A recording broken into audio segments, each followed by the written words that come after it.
নির্বাচনের যে সময়ের থেকেও আমরা প্রেক্ষাপটটার দিকে গুরুত্ব দিচ্ছি। কোন প্রেক্ষাপটে একটা আমরা নির্বাচনের দিকে যেতে পারি এই গণঅভ্যুত্থানের পরে।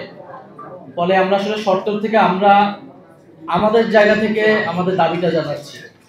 এবং জুলাই ঘোষণাপত্র এবং জুলাই সনদ কিন্তু আলাদা জিনিস। জুলাই ঘোষণাপত্র যেটার দাবি আরো অনেক আগে উঠেছিল ছাত্রদের পক্ষ থেকে, এবং জুলাই সনদ যেটা প্রধান উপদেষ্টা নিজে ডিক্লেয়ার করেছেন যে সংস্কারের ঐক্যমত্যের ভিত্তিতে একটা চার্টার তৈরি হবে, যে বাংলাদেশের রূপরেখাটা কিরকম হবে, কি কি সংস্কার আমরা এই সময়ে করব, কি কি সংস্কার ভবিষ্যতে করব, কি কি সংস্কারের ধারাবাহিকতা থাকবে। রাজনৈতিক দলগুলোর সেই কমিটমেন্ট জনগণের কাছে দিতে হবে যে আমরা কি কি সংস্কার করব। তো সেটাকে আমরা বলছি জুলাই সনদ। সময়ের থেকে আমি আমার ইন্টারভিউতে বলেছি প্রেক্ষাপটটা গুরুত্বপূর্ণ।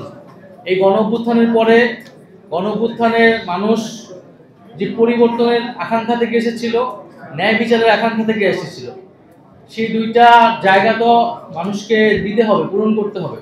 তার আগে আমরা কিভাবে নির্বাচনের দিকে আমরা যাব, তো সেই কথাটা আমরা বলছি, এটা যাতে আমরা ভুলে না যাই যে আমাদের বিচার, আমাদের সংস্কার পরিবর্তনের কমিটমেন্ট, সেগুলোর মধ্য দিয়ে যাতে আমরা নির্বাচনের দিকে যাই। এবং এটি আমার মনে হয় যে আমরা খুব স্পষ্টভাবেই বলেছি।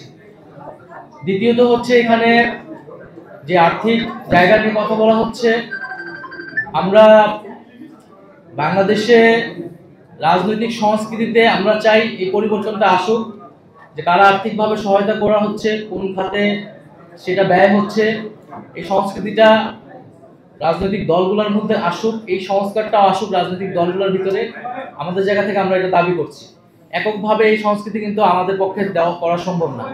আমাদেরকে কারা সহযোগিতা করতেছে আর্থিকভাবে, আমরা যদি তাদের নাম প্রকাশ করি, তারা যে কোনো ধরনের ক্ষতি শিকার হবে না, সেই নিশ্চয়তা সরকার থেকে দিতে হবে। আসলে সেই কালচারটা আসলে বাংলাদেশে এখনো তৈরি করা যায় না, কিন্তু আমরা চাই সেই কালচারটা হোক এবং সকল রাজনৈতিক দলই সেই সংস্কৃতি গ্রহণ করুক।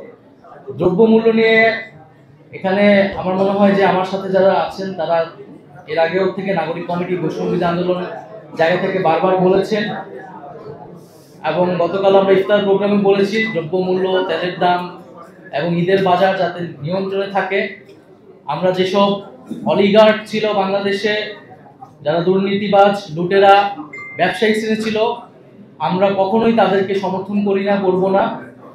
এবং আমরা মূলত যারা দেশপ্রেমিক, যারা দেশকে নতুনভাবে গড়তে চায়, ছাত্রদের এই যে নতুন উদ্যোগকে সমর্থন করছে, যে সব মানুষরা রয়েছে সকল সমাজে, তাদের থেকে আমরা সহযোগিতা চাচ্ছি। সাধারণ মানুষের কাছ থেকে আমরা সহযোগিতা চাবো।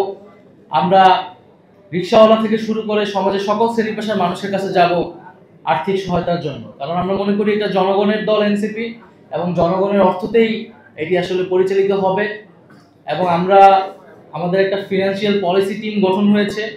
তারা আমাদের যে ডায়াসপোরা টিম আছে, আরো দেশেরও বিভিন্ন অর্থনীতিবিদ, তাদের সাথে আমরা কথা বলছি একটা পলিটিক্যাল ফিনান্সিয়াল পলিসি ডেভেলপ করার জন্য, এবং সেই অনুযায়ী একটা রাজনৈতিক দল, নতুন একটা দল যাতে পরিচালিত হতে পারে, সেটা হয়তো আপনাদের সামনে আমরা পরবর্তীতে উপস্থাপন করব।